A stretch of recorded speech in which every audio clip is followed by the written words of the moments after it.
नमस्कार दोस्तों और स्वागत है आपका आपके पसंदीदा चैनल द स्टोरी ट्रैक पर।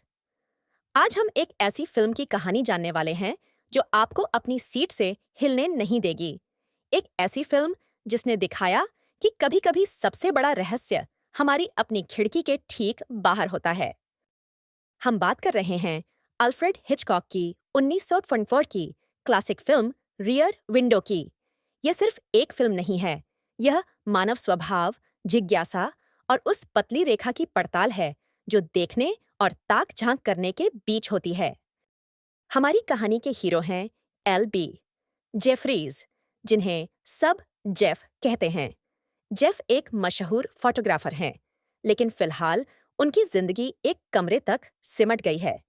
एक दुर्घटना में उनका पैर टूट गया है और उन्हें व्हीलचेयर पर आराम करना पड़ रहा है। बोरियत से बचने के लिए जेफ के पास एक ही सहारा है, अपनी खिड़की से सामने वाले अपार्टमेंट कॉम्प्लेक्स को देखना।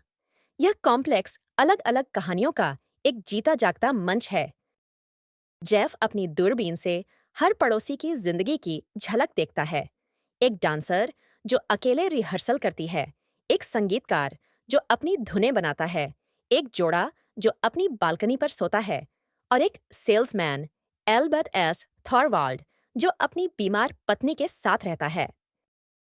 जेफ इन लोगों की रोजमर्रा की जिंदगी का मूक दर्शक बन जाता है। यह उसके लिए एक तरह का मनोरंजन है, एक रियलिटी शो जिसे वह अपनी खिड़की से देखता है। एक रात जेफ कुछ ऐसा देखता है जो उसे परेशान कर देता है। वह थॉरवाल्ड को आधी रात में कई बार अपने अपार्टमेंट से बाहर जाते हुए देखता है और एक बार उसे एक भारी सूटकेस ले जाते हुए भी देखता है। अगली सुबह थॉरवाल्ड की पत्नी गायब है। जेफ को शक होता है। क्या थॉरवाल्ड ने अपनी पत्नी के साथ कुछ गलत किया है? क्या यह सिर्फ जेफ के दिमाग का फितूर है या उसने सच में एक अपराध होते देखा है? जेफ अपना शक अपनी गर्लफ्रेंड लिसा और अपनी नर्स स्टेला को बताता है। लिसा शुरुआत में इसे जेफ की बोरियत का नतीजा मानती है, लेकिन जैसे जैसे जेफ और सबूत इकट्ठा करता है, लिसा और स्टेला भी इस रहस्य में खिंची चली आती हैं। वे तीनों मिलकर थॉरवाल्ड पर नजर रखना शुरू करते हैं। हर छोटी चीज, हर हरकत उन्हें संदिग्ध लगने लगती है। थॉरवाल्ड का व्यवहार, उसके अपार्टमेंट से आती आवाजें, सब कुछ एक भयानक कहानी की ओर इशारा कर रहा होता है। जेफ, लिसा और स्टेला अब जासूस बन गए हैं। वे थॉरवाल्ड के अपार्टमेंट में घुसने की योजना बनाते हैं ताकि कोई ठोस सबूत मिल सके। यह एक खतरनाक खेल है, क्योंकि अगर थॉरवाल्ड को पता चल गया कि उन पर नजर रखी जा रही है, तो क्या होगा? लिसा अपनी जान जोखिम में डालकर थॉरवाल्ड के अपार्टमेंट में जाती है। वह सबूत खोजने की कोशिश करती है, लेकिन तभी थॉरवाल्ड वापस आ जाता है। लिसा फंस जाती है। थॉरवाल्ड को पता चल जाता है कि जेफ उस पर नजर रख रहा था। अब खतरा सीधे जेफ के दरवाजे पर आ गया है। थॉरवाल्ड जेफ के अपार्टमेंट में आता है। जेफ, जो अभी भी अपने टूटे पैर के साथ व्हीलचेयर पर है, खुद का बचाव कैसे करेगा? यह टकराव फिल्म का सबसे रोमांचक हिस्सा है।